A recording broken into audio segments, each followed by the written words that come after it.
आज का जो हमारा चैप्टर है बिल्कुल न्यू चैप्टर स्टार्ट करने वाले हैं हम। क्या इन्वेस्टमेंट डिसीजन बारे में डिस्कस करेंगे।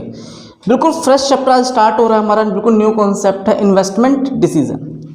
चलिए इसको हम थोड़ा डिस्कस करते हैं, जानते हैं कि इन्वेस्टमेंट डिसीजन आपको क्यों पढ़ना पड़ रहा है और ये चैप्टर की क्या इंपॉर्टेंस है आपके एग्जाम पर्पज से, वो भी डिस्कस करेंगे। सबसे पहले देखो यहाँ पर एक वर्ड लिखा है इन्वेस्टमेंट। इन्वेस्टमेंट का मतलब क्या समझते हो आप किसी भी प्रोजेक्ट में पैसा निवेश कर रहे हो, निवेश करना ही इन्वेस्टमेंट है। सपोज आपके पास 5 करोड़ रुपए है और आप 5 करोड़ रुपए कहीं निवेश करना चाहते हो, इन्वेस्ट करना चाहते हो। आप क्या चाहते हो कि 5 करोड़ रुपए से मैं कहीं इन्वेस्ट करूँ, बिजनेस में लगाऊं और मुझे क्या मिल सके, प्रॉफिट कमा सकूं। ऐसा तो नहीं है कि आपने 5 करोड़ लगा दिया और क्या सोचोगे कि नहीं भैया पैसा लगा दिया अब छोड़ो, ना प्रॉफिट कमाओ ना लॉस कमाओ। ऐसा नहीं है। आपका मेन पर्पस क्या इन्वेस्ट करने के पीछे, प्रॉफिट कमाना। तो आपने जो पैसा इन्वेस्ट करते हैं उसके पीछे मेन पर्पस क्या होता है, उसका मेन पर्पस होता है मैक्सिमम प्रॉफिट। आप कहीं भी पैसा लगाते हो, आप कोई भी बिजनेस करते हो तो पहला मेन पर्पस एक ही रखते हो कि मुझे प्रॉफिट कमाना है, मैक्सिमम प्रॉफिट कमाना है। एक कपड़े की दुकान वाला है, एक कपड़े की दुकान खोलता है तो मेन पर्पस क्या रखता होगा कि सुबह से शाम तक मैं इतना सामान बेचूंगा, इतनी सेल करूंगा और इतना पैसा मुझे कमाना है। अगर उसका पर्पस प्रॉफिट कमाना नहीं होता तो वो बिजनेस करता? यस या नो? नहीं। क्यों नहीं करता? क्योंकि उसे पता है कि भैया दुकान खोल के बैठा हूँ, प्रॉफिट कमा ही नहीं पा रहा हूँ, जितने का ला रहा हूँ उतने का बिक जाता है, लॉस हो रहा है। तो क्या करेगा वो, पैसा कमा ही नहीं पाएगा, उसका पैसा ही मतलब बेकार हो जाएगा निवेश करना। उसने जो अपना 50 लाख रुपए की दुकान खोल के लगाया उसका क्या फायदा, किसी काम का है नहीं।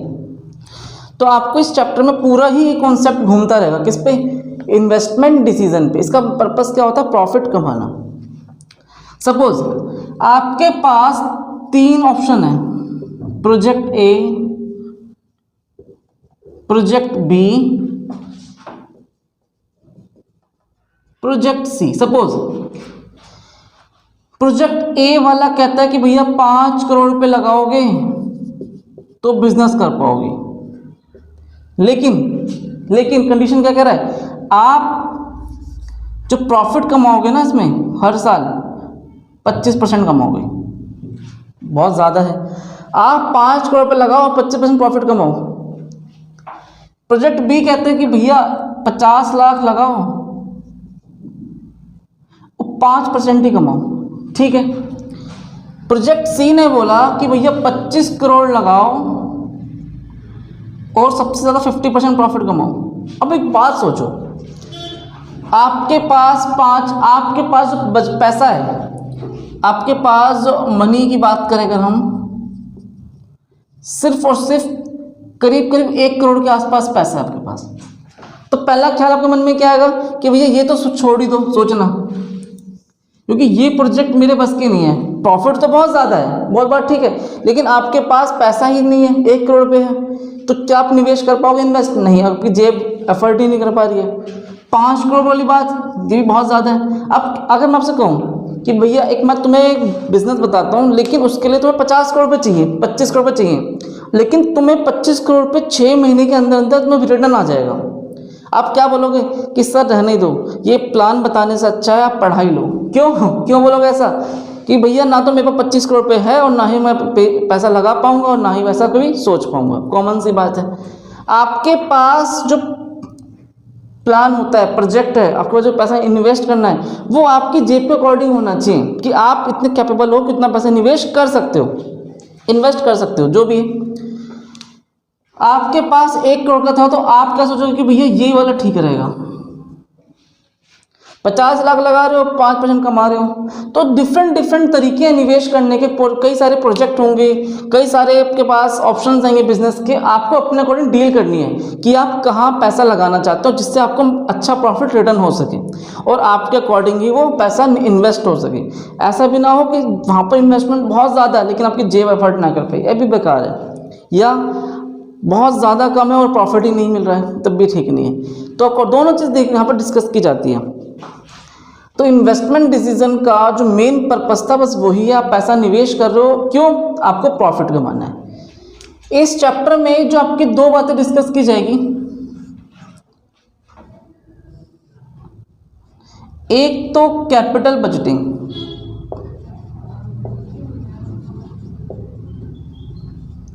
और दूसरा कैपिटल बजटिंग टेक्निक। अब एक एक करके डिस्कस करेंगे। कैपिटल बजटिंग का मतलब समझना और टेक्निक का मतलब समझना। यहाँ पे कह रहा है कैपिटल, आप किसी बिजनेस में पैसा लगाते हो, पूंजी लगाते हो, कैपिटल लगा रहे हो, उसके लिए पहले क्या करना पड़ेगा, एक बजटिंग करनी पड़ेगी, आपको एक बजट प्रिपेयर करना पड़ेगा। बजट लाइक क्या है, अभी बात थोड़ा सा पढ़ते हैं। आपने क्लास 12th का याद करो, इकोनॉमिक्स में चैप्टर पढ़ा था, बजट पढ़ा था। इस बजट में आपने क्या सीखा था? बजट का मतलब ही क्या था कि आप पहले ही अनुमान लगा लेते हो कि आने वाले साल में इतना पैसा मेरा खर्च होगा और उतना पैसा मेरे पास आएगा। आपने ये सीखा था। गवर्नमेंट बजट में ये तो पढ़ा था कि कितना हमारा रिसिप्ट है, कितना मेरा एक्सपेंडिचर है।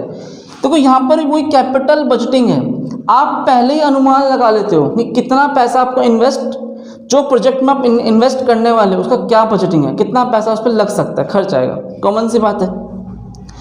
तो जो भी आप नया काम स्टार्ट करने वाले हो उसके लिए हमें क्या करना चाहिए, एक बजट प्रिपेयर कर लेना चाहिए, ताकि आपको एक माइंड सेट हो जाए कि हाँ आपको इतना पैसे की ज़रूरत है। क्या अगर आपके पास इतना पैसा है तो ही आप आगे कदम बढ़ाओगे, नहीं तो फिर आप कदम पीछे खींच लोगे और आप वो बिज़नेस नहीं करोगे, कोई दूसरा बिजनेस करोगे। कॉमन सी बात है। तो बजटिंग की हम बात करने वाले हैं, कैपिटल बजटिंग। अब ध्यान देना, सपोज आपने मकान बनवाया, मकान बनवाया नहीं, बनवाने के लिए सोच रहे हो, सपोज मकान बनाने के लिए सोचा जा रहा है, आपने सबसे पहले क्या तैयार करोगे, एक बजट प्रिपेयर करोगे कि भैया इतना पैसा ईंटों पे, इतना पैसा बदर फ्लोर पे, इतना पैसा टाइल पे, इतना पत्थर पे, इतना लेगा प्लम्बर वाला, इतना बिजली वाला, सब कुछ मिला जुला के आपने एक एस्टिमेट बना लिया कि करीब करीब 15 लाख रुपए मेरे खर्च हो जाएंगे। यही होता है। आपने पहले ही सोच लिया कि 15 लाख रुपए कम से कम खर्च होंगे ही होंगे मकान में, लेकिन क्या रियलिटी में 15 लाख खर्च हो सकते हैं क्या? सच्चाई देखो, 15 लाख से ज़्यादा भी लग सकते हैं और 15 लाख से कम भी लग सकते हैं। कोई डाउट पीछे बैठने वालों को? क्या बताया मैंने? 15 लाख से ज़्यादा भी लगेगा और 15 लाख से कम भी लग सकता है। बिल्कुल एक्यूरेट 15 लाख लग जाए, ये पॉसिबिलिटी कम होती है। तो बजट तैयार किया गया, हो सकता है कि लेबर पे ज़्यादा देना पड़ जाए, हो सकता है बिल्डिंग मटेरियल थोड़ा महंगा हो जाए, हो सकता है बिजली की तारें महंगी हो जाए, कुछ भी रीज़न हो सकता है। तो लेकिन आपको एक मोटा मोटा तैयार तो हो गया, माइंड सेट होगा कि आपके 15 लाख का खर्चा आएगा बजट में, लेकिन आपकी जो जेब में पैसा है केवल 10 लाख रुपए है। आपकी जो जेब में पैसा है भैया कितना है? 10 लाख रुपए। एक बात बताओ, आप क्या करोगे? मकान बनवाओगे? आप क्या सोचोगे कि भैया 15 लाख का खर्चा, 10 लाख रुपये पड़े, रहने दो, 6 महीने बाद सोचेंगे। यही तो होगा, 6 महीने बाद डिस्कस किया जाएगा कि मकान बनवाना है कि नहीं बनाना है। लेकिन फिर अगर आपको लगता है कि चलो मकान तो बनाना है, थोड़ा सा एक लंटर कम डलवा लो, 10 लाख में काम चल जाएगा, तो आपको एक एस्टिमेट लग जाएगा कि मोटा मोटा माइंड सेट होगा कि आपको कितना पैसा खर्च करना पड़ेगा और कितना पैसा आपके पास अवेलेबल है। अगर आपके पास सफिशिएंट हुआ तो ठीक है, नहीं तो फिर कैंसिल कर सकते हो डील। तो कोई भी प्रोजेक्ट स्टार्ट करने से पहले क्या तैयार किया था? उसका एक बजट, कैपिटल बजटिंग, कि कितना पैसा इन्वेस्ट आपको करना है, कितना मोटा मोटा। लेकिन क्या रियलिटी में इतना होगा, वो अलग बात है, लेकिन आपको एक बजट तैयार करना पड़ेगा। सपोज अब ये कैपिटल बजटिंग टेक्निक क्या है? आपके पास 3-4 ऑप्शंस है, project A, project B, project C, project D, ठीक है।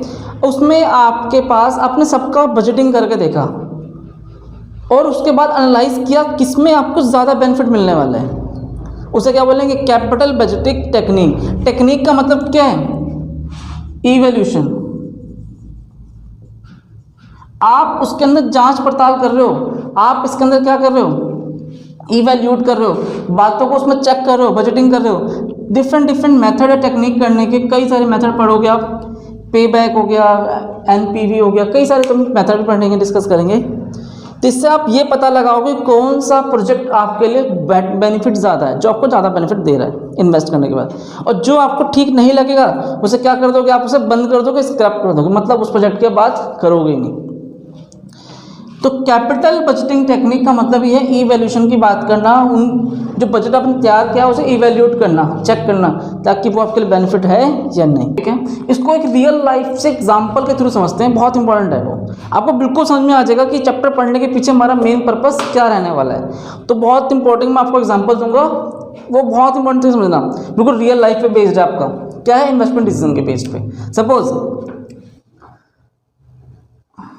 आप सबके पास, आप सब चाहते हैं कि सर हमारे घर में एक कार हो जाए, एक बड़ी सी कार हो, 5 लाख की, 10 लाख की, 12 लाख, 15 लाख चाहते हैं। और आप में से कितनों के पास कार है भी, और कितने लोग चाहते भी हैं, सही है। आपने एक कार लेने गए और एक कार आपने सेलेक्ट करी 6 लाख वाली। कितनी कार ली आपने? 6 लाख वाली कार ली।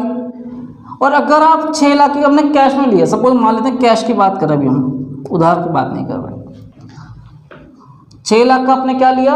कार लिया। और कार, आपको पता है कार की जो लाइफ सपोज मान लेते हैं 10 साल मान लेते हैं, तो पर ईयर कितना खर्चा आ रहा है? लाइफ इसकी 10 साल मान के चलते हैं तो 60,000 रुपये। 10 साल तक आपने इसे 60,000 रुपये यूज हो जाएगा और कार खत्म, डिस्पोज हो जाएगी, जीरो। इसके अलावा आपने किसका इंश्योरेंस भी करवाना पड़ेगा, हाँ जी कि ना जी? बिना इंश्योरेंस के गाड़ी चला नहीं सकते हो आप। सपोज आपने इसका इंश्योरेंस में खर्च कर दिया 15,000। इसके अलावा इसकी मेंटेनेंस भी वैसा खर्च करना पड़ेगा, पार्किंग, फ्यूल, पेट्रोल तो देखो आसमान छू रहा है, 91, 92। आपने सभी खर्चों को मिला के मेंटेनेंस पर खर्च किया 10,000 रुपये, 10 तो थोड़ा कम, 20 मान के चलो साल का 20,000, पार्किंग पे 12,000, पेट्रोल पे मान के चलो 30,000, एवरेज मान लो 3,000 के हिसाब से पेट्रोल लगाते हो तो 3 था 30,000, साल का मान लो 36 मैंने 30 कर दिया, कितना बन गया ये? 60 और 15, 60 और 15, ये आपके 0 0 0, 5 और 2 7, 6 और 1 7, 2 9 और 1 10, 3 13 लाख, 13,000। 1,37,000 खर्चा है पूरे कार पे एक साल का। अगर मैं मोटा मोटा और थोड़ा सा कम कर दूँ, तो राउंड ऑफ कर दूँ, तो 1,37 को मैंने कर दिया 1,20 पर ईयर एक्सपेंसेस। आपका कार घर पे खड़ी है, पेट्रोल में यूज कर रहे हो सपोज, और आपने सब कुछ पार्किंग चार्ज ये सब चार्ज खर्च कर दिया, तो साल का कितना खर्चा आ रहा है? 1,20,000। कहने का मतलब क्या है कि आप हर महीने 10,000 रुपये कार पे खर्च कर रहे हो। कोई डाउट इसके अंदर? नहीं। आपने दिमाग लगाया कि भैया कार लेना तो यार बड़े सिरदर्दी वाला खेल है, क्यों साल का खर्चा 1,20,000 आ रहा है। और दूसरी बात, किसी के ठुक जाए तो सिरदर्दी, 2-4 हाथ आपको लपेट देगा। सही बात है, गलत बात है? बिल्कुल सही है। तो आपने एक चीज़ नोटिस करी, आपने कार लेने के बाद बड़ा रिस्क है, पैसा तो खर्च हो ही रहा है और उसके मेंटेनेंस में पैसा खर्च हो रहा है, रख रखाव पे पैसा खर्च हो रहा है, आप उसे इंश्योरेंस करवाने में टेंशन हो रही है, इंश्योरेंस करवा रहे हो, पोल्यूशन चेक करवा रहे हो बार बार, पेट्रोल महंगा होता है, पेट्रोल भरवा रहे हो, तो कहीं ना कहीं आपका खर्चा कितना हो गया? 1,20,000। आपने एक दिमाग लगाया, आपने कहा कि मैं पूरे साल अगर मैं कैब वगैरह बुक कर लूँ, जरूरत ही नहीं है कार रखने की, कैब को कॉल करो, कैब आ जाएगी घर और आपको ले जाएगी जहाँ को जाना चाहते हो। ये तो होता है आज के टाइम में, ओला उबर का ये तो काम कर रहे हैं। आपने कैब बुक किया और आप 1 महीने के अंदर आपने एवरेज बनाया कि भैया मेरा 1 महीने पे एवरेज कैब पर 2,000 खर्चा हो जाता है। कितना खर्चा होता है? 2,000। तो 12 महीने कितना हो जाएगा ये? 2,000 × 12, 24,000। अगर आप 24,000 की जगह इसे हम थोड़ा और राउंड ऑफ कर दे, सपोज मान लो 30,000 मान लो। अब इस 30,000 पे अपने साल के खर्च कर भी दिए, तो क्या 30,000 के लिए आपको मेंटेनेंस की जरूरत पड़ी? नो मेंटेनेंस, नो इंश्योरेंस, आपको कोई इंश्योरेंस की टेंशन भी नहीं है, नो पोल्यूशन, इसके अलावा नो पार्किंग और नो लड़ाई झगड़ा। कोई लड़ाई नहीं है आपके इस बार, आप कहीं भी गाड़ी खड़ी करने की टेंशन ही नहीं है। टेंशन किसको लेनी है? कैब वाले को। वो आपके घर आएगा और आपको जहाँ आपका बुकिंग करे अपने वहाँ ले जाएगा, उसको टेंशन है। आपने इतने सारे झंझट से बच भी गए और पैसा भी कितना कम खर्च हुआ। आप जो क्वेश्चन फील करो, यहाँ 1,20,000 खर्च करो, यहाँ केवल 30,000 खर्च करो। आप क्या सोचोगे कि भैया कार लेना तो मतलब बेवकूफ़ी है, कार से अच्छा कहाँ जाना ठीक रहेगा? अगर कार से बेटर है तो क्या समझते हो आप? कैब ही बुक किया करो, कैब से आना ना किया करो। और अगर आप, छोटी सी बात, अगर आप 6 लाख की एफडी करवा देते हो, 6 लाख की एफडी करवा देते हो, तो भी आपको अगर 5% भी ब्याज मिलेगा, कितना हो जाएगा साल का? 30,000 रुपये इंटरेस्ट। आपका साल का ब्याज ही 30,000 रुपये आ जाएगा हर साल। कुछ नहीं करना आपको, कुछ कमाने की टेंशन नहीं है, सिर्फ 6 लाख एफडी करवा लो, 30,000 रुपये 5% के हिसाब से 30,000 रुपये आपके अकाउंट में आ जाया करेगा। हर साल 30,000 रुपये अकाउंट में आएगा और उसी 30,000 रुपये से आप क्या कर सकते हो? कैब वगैरह बुक कर सकते हो। देखो, जितना आपने कमाया उतना ही खर्च भी कर दिया, कुछ गया तो नहीं ना, कोई टेंशन। और अगर कार खरीद लेते हो तो कितना बड़ा खर्चा आने वाला है। इसी को बोलते हैं कि इन्वेस्टमेंट डिसीजन प्लानिंग करना। ये पूरा इन्वेस्टमेंट डिसीजन प्रोसेस है कि भैया मुझे कोई चीज़ अपनी खरीदनी है चाहे रेंट पे लेनी है, डिसाइड करना पड़ेगा। प्रोजेक्ट ए पे पैसा लगाना है या प्रोजेक्ट बी पे पैसा लगाना है, डिसाइड करना पड़ेगा। कौन सा मेरे मोर बेनिफिटेबल है, कौन सा मेरा अधिक से अधिक बेनिफिट मुझे दे रहा है और जिसमें मैं बाकी पैसा इन्वेस्ट कर सकता हूँ। तो ये पूरा का पूरा कॉन्सेप्ट इस चैप्टर में हम डिस्कस करने वाले हैं। जो कंपनी वगैरह में होता है वो यही सोचती है आपको ट्रक अपना खरीदे चाहे रेंट पे ले। कि अगर आप ट्रक अपना ले भी लोगे तो आपको उसका इंश्योरेंस, बिल्कुल उसका किस्त भरोगे, इंश्योरेंस कराओगे, ड्राइवर रखोगे, रख रखाव पे पैसा खर्च करोगे, बहुत ज़्यादा पैसा खर्च करना पड़ेगा। लेकिन अगर आप अपना ट्रक ना लेके रेंट पे काम चलाते हो तो आपका उसका सारे खर्चे बच जाए और इजी तरीके से आप कन्वेंस निकाल भी पाओ। तो ये पूरा चैप्टर इसी पर डिफरेंस रहता है कि इन्वेस्टमेंट डिसीजन, आपको इन्वेस्ट करना है तो किस बिहाफ पे कर रहे हो, कौन सा प्रपोजल आपके लिए बेस्ट होता है। चलिए इसे नोट करो, फिर आगे डिस्कस करना। सबसे पहले यहाँ पर मुझे क्या पढ़ना है? Initial investment.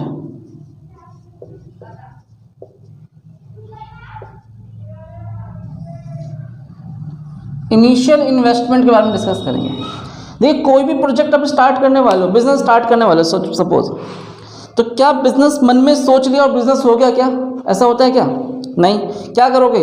बिजनेस सोच करने के लिए आपको क्या करना पड़ेगा? तो आपने बिजनेस सोचा तो क्या हो गया क्या? उसके लिए क्या करना पड़ेगा? वो बिजनेस में पैसा इन्वेस्ट करना पड़ेगा। क्या करना पड़ेगा? प्लांट खरीदना पड़ेगा, फर्नीचर लाना पड़ेगा, एक सुंदर सा ऑफिस खरीदना पड़ेगा, उसमें फिर कंप्यूटर रखना पड़ेगा, लैपटॉप वगैरह रखना पड़ेगा, कई सारे खर्चे, मशीनरी खरीदनी पड़ेगी, तब जाके आप बिजनेस करने के लायक बनोगे, बिजनेस कर पाओगे। ये तो होता है कॉमनली। आपने क्या देखा है? एक अगर आप दुकान भी खोलोगे तब भी आपको क्या करना पड़ेगा? दुकान में फर्नीचर की व्यवस्था करनी पड़ेगी, लाइटिंग, डेकोरेशन, सुंदर सा एक ऑफिस, दुकान लेनी पड़ेगी। तो यहाँ पर हमें इनिशियल इन्वेस्टमेंट में, तो यहाँ पर पैसा जाएगा। इसे मैंने क्या लगाया? माइनस। क्यों पैसा जाएगा? क्योंकि पैसा आप इन्वेस्ट कर रहे हो, पैसा आपका जा रहा है। कितना पैसा इन्वेस्ट इनिशियल जा रहा है? चेक करो। Purchase of fix assets. कितने का आप फिक्स खरीद के लाए? लाइक उसमें building, plant, machinery, machine field, furniture हो गया, कंप्यूटर वगैरह, कुछ भी हो सकता है, कोई भी सामान आपका सारा का सारा क्या कहलाएगा? Purchase of fix assets. क्योंकि इसके बिना तो आपका बिजनेस पॉसिबल नहीं है। क्या पॉसिबल है? क्या आपने सोचा बिजनेस करो, क्या बिजनेस ऐसे कर लोगे सड़क पर बैठ कर बिजनेस स्टार्ट कर दिया, डील करने लगे, पब्लिक आने लगी, आप बात करने लगे? क्या ऐसे बिजनेस होता है क्या? बिल्कुल नहीं। क्यों? आपको इसके लिए फिक्स असेट्स चाहिए ही चाहिए। आपको फिक्स में पैसा निवेश करना पड़ेगा, वो लाना ही पड़ेगा। कोई डाउट इसके अंदर? तो परचेज ऑफ फिक्स असेट्स। अब बताओ, फिक्स असेट्स में कई बार हमें क्या करना पड़ता है? इंस्टॉलेशन की बात भी करते हैं।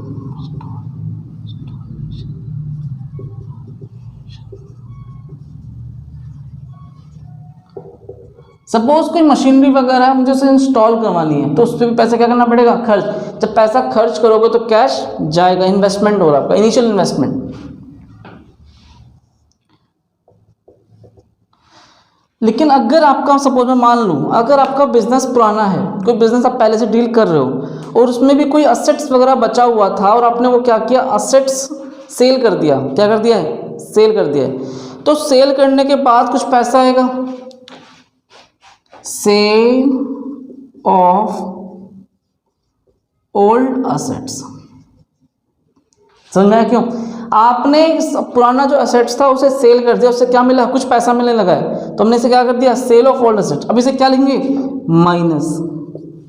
मैं एग्जांपल में दे रहा हूं, देखो जैसे आपको 5 लाख यहाँ चाहिए, 1 लाख यहाँ चाहिए, कहने मतलब क्या आ गया कि सर 6 लाख रुपए की मुझे इनिशियल इन्वेस्टमेंट की जरूरत है। कितने लाख की जरूरत है, 6 लाख रुपए। क्यों? क्योंकि 5 लाख का फीस असेट्स खरीद के लाए और 1 लाख का इंस्टॉलेशन की बात कर रहे हो। 5 और 1 6 लाख रुपए हो गया। लेकिन अगर सपोज 6 लाख तो चाहिए, लेकिन अगर मान लो पुराना वाला जो असेट्स था वो 1 लाख का बिक गया, सेल ऑफ ओल्ड असेट्स, तो 1 लाख तो रिकवर हो गया ना। 6 लाख चाहिए था लेकिन 1 लाख का पैसा आ गया सेल करने से। तो अब क्या कहोगे कि सर 6 लाख नहीं चाहिए, कितना चाहिए, 5 लाख रुपए चाहिए। चेक कर लो कैसे, 5 और 6 लाख, 6 लाख रुपए में 1 लाख की क्या हुई, रिकवरी। कैसे हुई है, सेल ऑफ ओल्ड असेट, इसलिए मैंने क्या कर दिया ऐसे माइनस। कोई डाउट यहाँ तक? तो आपने एक चीज नोटिस किया, क्या क्या लिखा, purchase of fixed assets plus installation और minus sale of old assets. ये तभी लिखा जाएगा इफ एनी, अगर कोई हुआ तो। अगर बिजनेस बिल्कुल नया स्टार्ट करने वाले हो तब इसकी ऐसी बातचीत करने की कोई जरूरत नहीं है।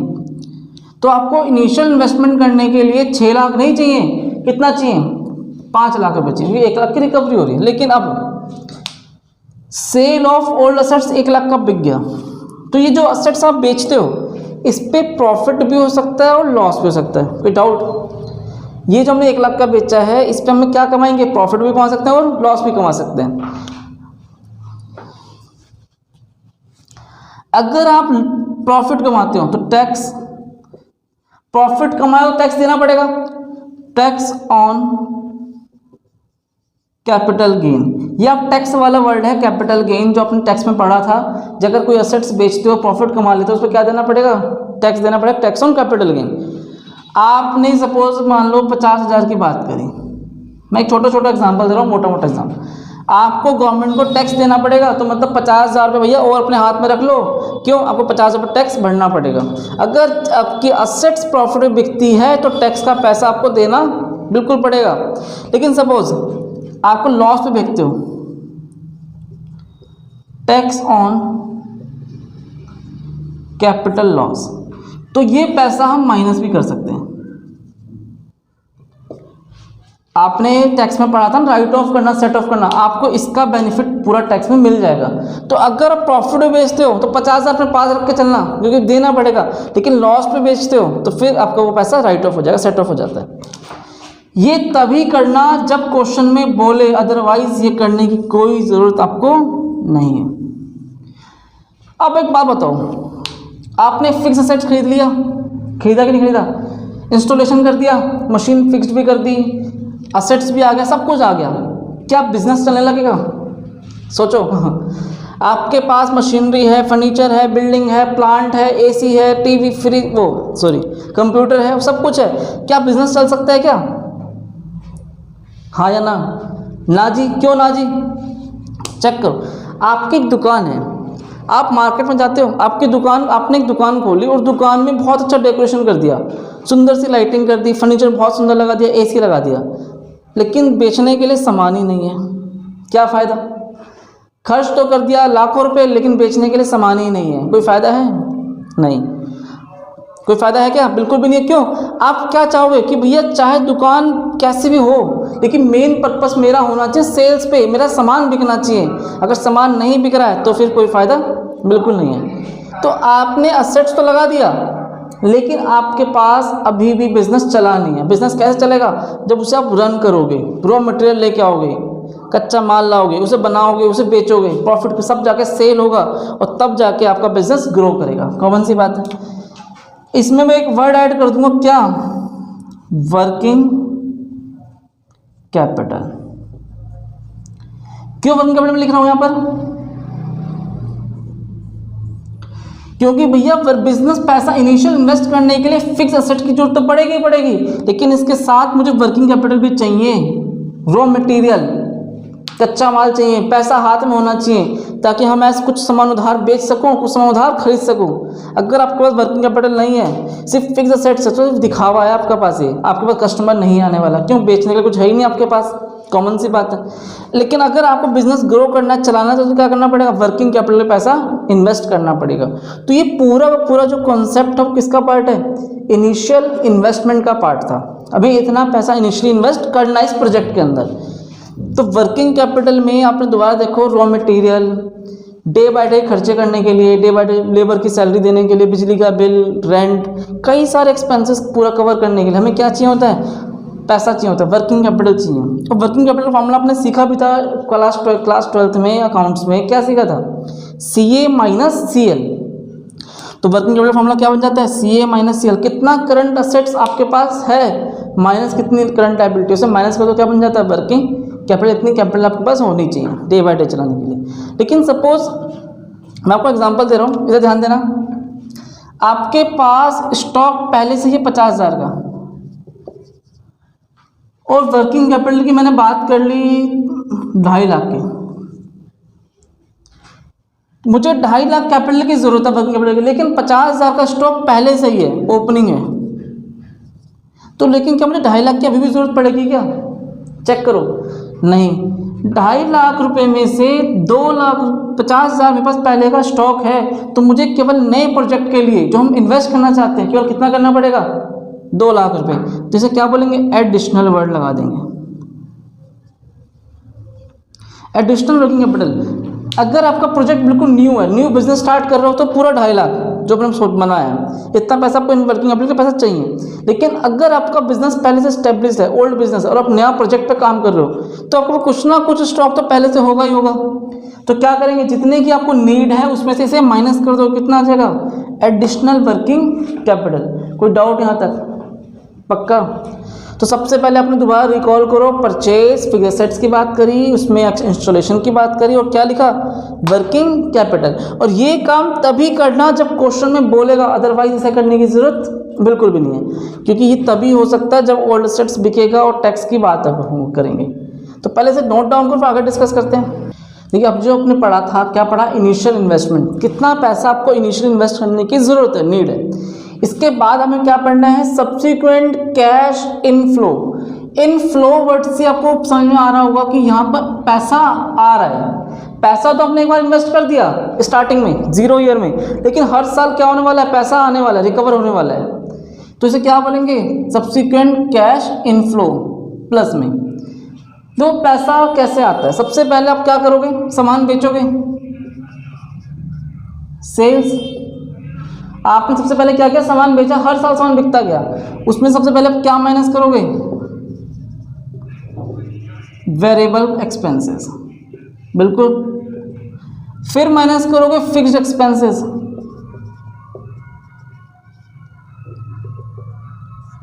ये खर्चे माइनस कर दोगे। सेल, आपने सामान बेचा हर साल, उसमें से क्या माइनस किया? वेरिएबल एक्सपेंसेस, फिर माइनस किया फिक्स्ड एक्सपेंसेस।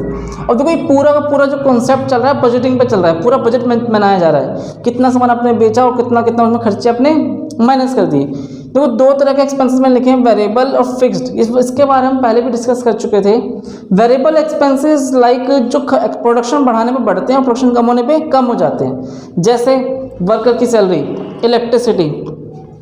ये तभी होगा जब आप प्रोडक्शन करोगे, अदरवाइज इसे करने की ज़रूरत नहीं होती है। रॉ मटेरियल आप तभी मंगाओगे जब आपका काम चलेगा, अदरवाइज आपको रॉ मटेरियल मंगाने की भी कोई ज़रूरत बिल्कुल नहीं होने वाली है। फिक्स्ड एक्सपेंसेस वो खर्चे होते हैं जो आपको करने ही करने हैं। लाइक अगर देखो, मैं ट्यूशन है ये, अगर ट्यूशन में पढ़ाऊँ चाहे ना पढ़ाऊँ, लेकिन मुझे रेंट देना पड़ेगा, कॉमन सी बात है। आप पढ़ो चाहे ना पढ़ो, मुझे तब भी रेंट देना पड़ेगा। मुझे यहाँ का जो फिक्स्ड इलेक्ट्रिसिटी चार्ज है वो मुझे देना ही पड़ेगा, चाहे आप पढ़ो चाहे मत पढ़ो। ब्याज, ऐसी फैक्ट्रियों में क्या होता है, कंपनी वगैरह में इंटरेस्ट आपको देना ही पड़ेगा, चाहे आपका बिजनेस ग्रो करे चाहे ना करे, चाहे काम करो चाहे मत करो।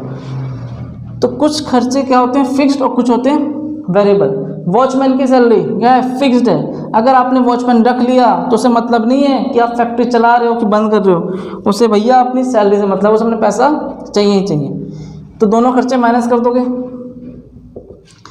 इसमें से हम माइनस करेंगे डेप्रिसिएशन।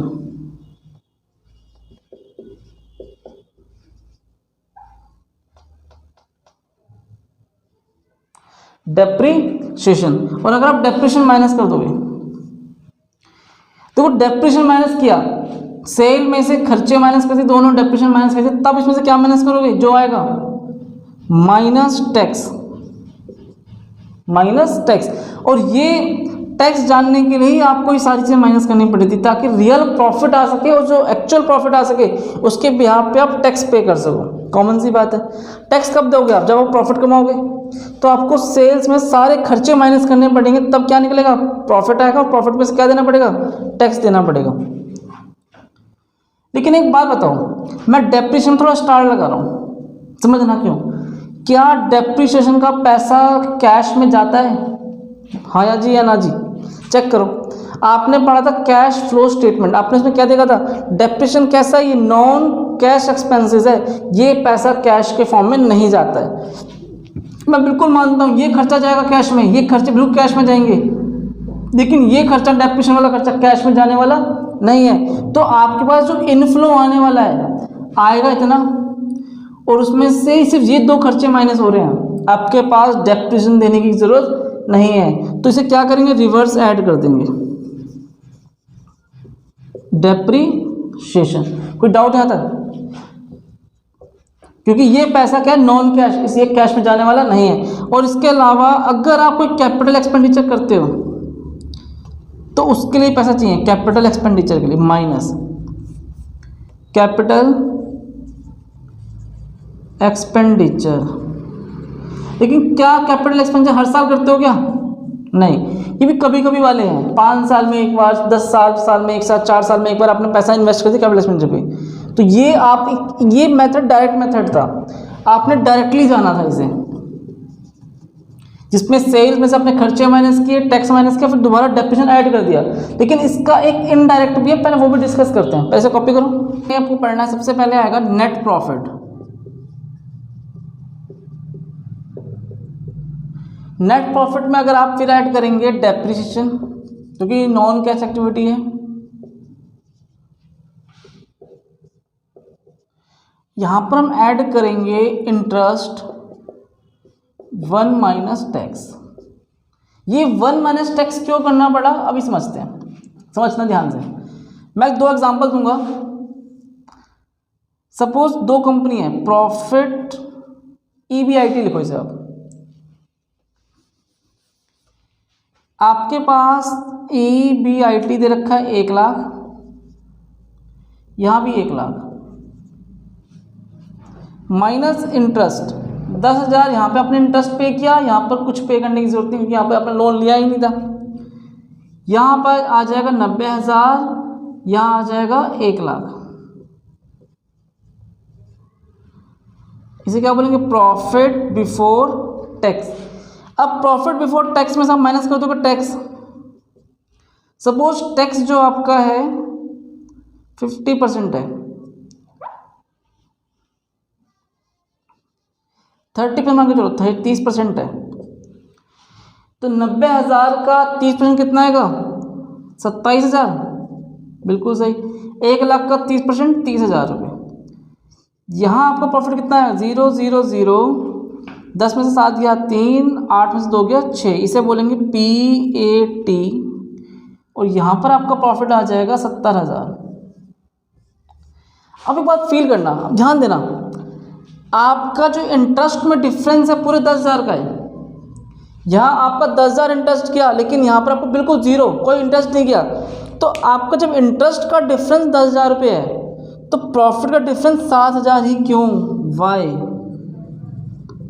समझना क्या कहना चाह रहा हूँ मैं। अगर आपका इंटरेस्ट का डिफरेंस 10,000 है, तो प्रॉफिट का डिफरेंस 10,000 होना चाहिए ना। आप क्या कहोगे कि सर 10,000 रुपये अगर मेरा यहाँ बचत हो रही है, तो मेरा प्रॉफिट 10,000 बढ़ना चाहिए। यहाँ 63 है तो यहाँ 73 होना चाहिए था, कॉमन सी बात है। लेकिन यहाँ तो केवल 7,000 का डिफरेंस है। ऐसा क्यों? क्योंकि यहाँ पर आपका टैक्स क्या होने वाली है, बचत होने वाली है। आपका इंटरेस्ट देने से 10,000 रुपये इंटरेस्ट देने से आपको प्रॉफिट केवल कितना का डिफरेंस है, 7,000 का। मतलब क्या कहना चाह रहे हो आप कि 30% की आप क्या कर रहे हो, टैक्स सेविंग। 30% क्या करने वाले हो, टैक्स। तो मैंने क्या किया है, इंटरेस्ट मल्टीप्लाई 1 माइनस टैक्स। अगर ये 30% है, टैक्स की सेविंग कितनी हो रही है इंटरेस्ट पे, 30% की हो रही है। 10,000 का 30% कितना होता है, कितना होता है 3,000 रुपये। तो आपका 3,000 क्या होने वाली यहाँ पर बचत हो रही है, समझ में आया। अगर आपका ये 40% होता तो 1 - 40% करते, 50 होता तो 1 - 50% करेंगे, क्योंकि आपका जो बचत होने वाली 3,000 रुपये की वो किस पे हो रही है, इंटरेस्ट की वजह से हो रही है। कोई डाउट यहाँ तक? इसीलिए मुझे क्या करना पड़ा है, इंटरेस्ट मल्टीप्लाई 1 - टैक्स। दोबारा समझना, अगर मेरा इंटरेस्ट का डिफरेंस 10,000 है तो प्रॉफिट का डिफरेंस 10,000 नहीं होगा। किस पे डिपेंड करता है वो, टैक्स पे। टैक्स कितना है 30%, तो यहाँ पे क्या आ जाएगा 7,000 पर डिफरेंस है। तो नेट प्रॉफिट में मुझे ऐड करना पड़ा डेप्रिसिएशन, फिर ऐड करेंगे इंटरेस्ट मल्टीप्लाई 1 - टैक्स। क्यों 1 - टैक्स करना पड़ा है, क्योंकि मुझे कितने की बचत यहाँ पर हो रही है। अगर सपोज मेरा इंटरेस्ट 10,000 है तो 10,000 1 - 30%, तो 10,000 मल्टीप्लाई 0.7,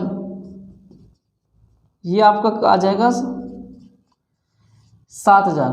आपका रियलिटी में 10,000 पे इंटरेस्ट किया होगा 10,000, लेकिन आपका वैसे सच्चाई में देखिए 7,000 ही इंटरेस्ट किया है। 3,000 का तो आपने बेनिफिट कमा लिया है टैक्स पे। आपका टैक्स देखो ना 27,000 है और यहाँ 30,000 है।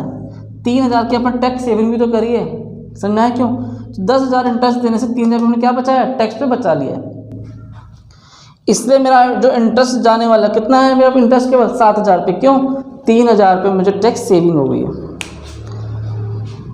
इसमें इसके बाद नोट करने वजह को हमने क्या करेगा, net profit plus depreciation plus interest, और लास्ट में यहाँ पर आएगा इसी के जस्ट नीचे वाला पार्ट, उसमें माइनस कर देंगे क्या, कैपिटल एक्सपेंडिचर,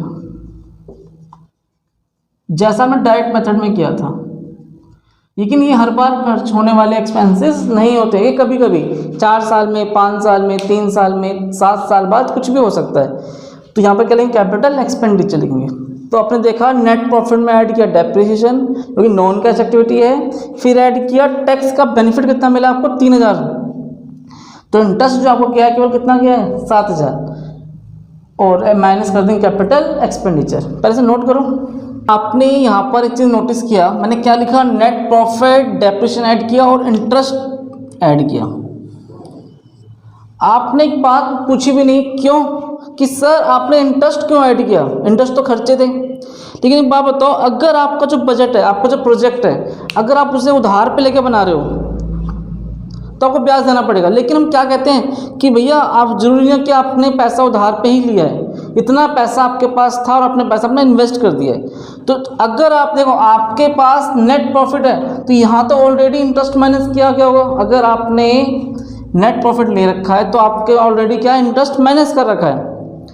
लेकिन हमें क्या करना पड़ेगा, इन्वर्स रिवर्स बैक करना पड़ेगा। तो यहाँ पर क्या हो जाएगा, इंटरेस्ट ऐड हो जाएगा। क्यों, हम क्या मान लेंगे, क्योंकि आपका जो बजट है, प्रोजेक्ट बनाया गया, जो आपने बजट तैयार किया है इस प्रोजेक्ट के लिए, वहाँ पर इंटरेस्ट की बात नहीं करनी है।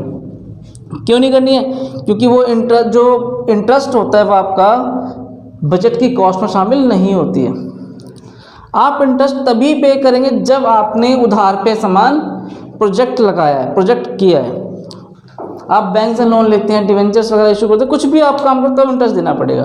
इसलिए मुझे क्या करना पड़ा, इसे रिवर्स ऐड बैक करना पड़ा, क्योंकि हमने क्या माना है कि जो आपने बजट बनाया है वो आपने उधार पे नहीं बनाया। देखिए अब जो हमें पढ़ना है, terminal cash inflow. Terminal cash inflow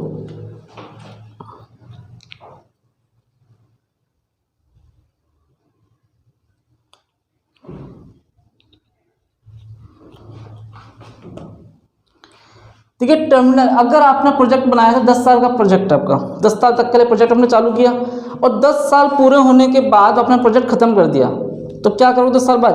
10 साल बाद जो आप अभी एसेट्स खरीद के लाए हो, 10 साल बाद क्या करोगे, रीसेल कर दोगे, खत्म कर दोगे, स्क्रैप हो जाएगा वो। तो सबसे पहले आप क्या करने वाले हो 10 साल बाद, सेल ऑफ न्यू असेट्स। क्योंकि आपका जब प्रोजेक्ट कंप्लीट हो गया, 10 साल तक आपने सपोज ये बनाया इनफ्लो, 10 साल चलने के बाद 10वें साल पे आपका वो आपने क्या कर दिया, जो असेट्स खरीद के लाया तो सेल कर दिया। कॉमन सी बात है। फिर नया प्रोजेक्ट स्टार्ट करोगे, फिर नए असेट्स लेके आओगे।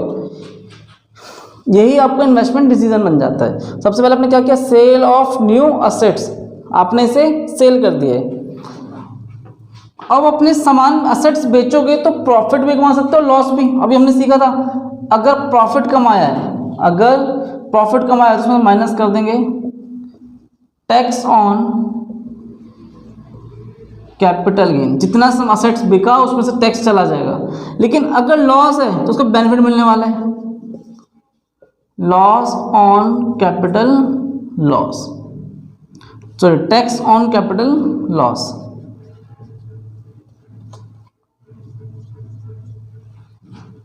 तो अपने असेट्स बेच दिया, टैक्स माइनस कर दिया, अगर लॉस है तो उसे ऐड कर देंगे। आप अपने स्टार्टिंग में ध्यान देना, आपने स्टार्टिंग में पढ़ा था इनिशियल इन्वेस्टमेंट में वर्किंग कैपिटल, माना था वर्किंग कैपिटल में क्या पढ़ा था कि आपको इतने स्टॉक की नीड हमेशा पड़ने वाली है। आप हर साल क्या करते थे, स्टॉक मेंटेन करते थे। स्टॉक मेंटेन करने के क्या करते थे, आपके पास जितना स्टॉक रहता था उतना और खरीद कर आते थे और हर साल अगर यूज़ करते थे। लेकिन 10वें साल आपने क्या देखा कि भैया जो मेरा इन्वेस्ट स्टॉक था वो लास्ट था, अगर वो बिक गया अब मुझे लाने की ज़रूरत नहीं है। क्यों? क्योंकि अब मेरा प्रोजेक्ट पूरा हो चुका है। तो आपने क्या एक चीज़ नोटिस करी है कि 10वें साल पे आपका जो बिजनेस क्लोज होने वाला है, आपका जो प्रोजेक्ट क्लोज होने वाला है, अब आपको वर्किंग कैपिटल रखने की ज़रूरत नीड नहीं है। तो जो आपके पास वर्किंग कैपिटल था उसे भी हटा के स्टॉक कैश में कन्वर्ट कर लोगे। और ये कब होने वाला है, 10वें साल ये भी होगा और ये भी 10th ईयर, 10वें साल के लास्ट में ये तो होना ही होना है। प्लस टर्मिनल कैश इनफ्लो भी होने वाला है, असेट्स बिकेगा, टैक्स है तो टैक्स भी जाएगा और लास्ट में क्या होगा, वर्किंग कैपिटल भी ऐड हो जाएगा। इस तरह आपका क्या तैयार हो गया, ये इन्वेस्ट कैपिटल बजटिंग।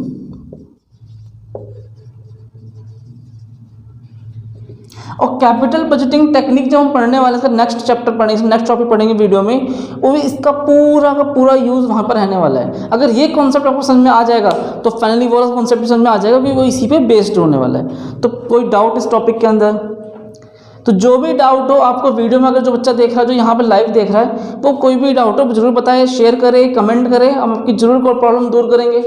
तो फटाफट से कॉपी करो।